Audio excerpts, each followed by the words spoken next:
15 तारीख शनिवार का अवसर है और राशि के दृष्टिकोण से यानी मकर राशि वालों के लिए ग्रह गणना क्या कह रही है, आपकी राशि के दृष्टिकोण से ये बहुत महत्वपूर्ण दिवस दिखाई देता है।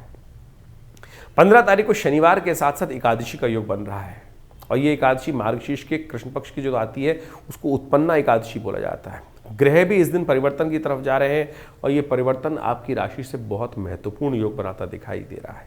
भाग्य से कहीं ना कहीं सफलता मिलने के योग बनते दिखाई दे, भाग्य सपोर्ट करता दिखाई दे रहा है।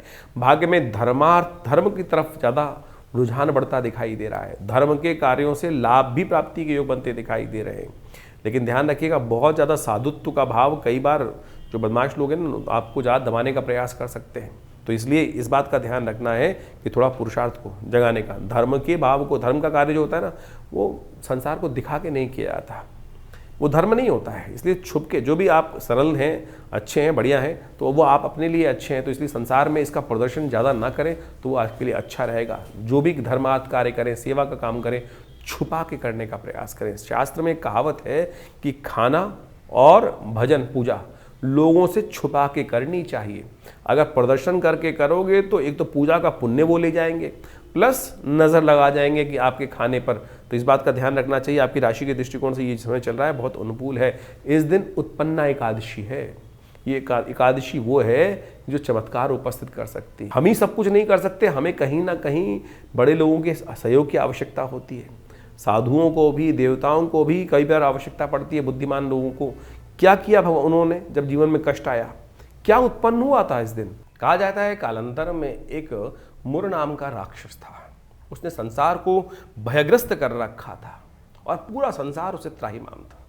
कहा जाता है कि देवता और ऋषिगण भी त्रस्त थे उसके आतंक से। तो वो सबके सब भगवान शंकर की आराधना में गए और भगवान शंकर ने उनको कहा कि गरुड़ध्वज भगवान का ध्यान करो, उनके पास जाओ, वही इसका कोई रास्ता निकाल सकते हैं।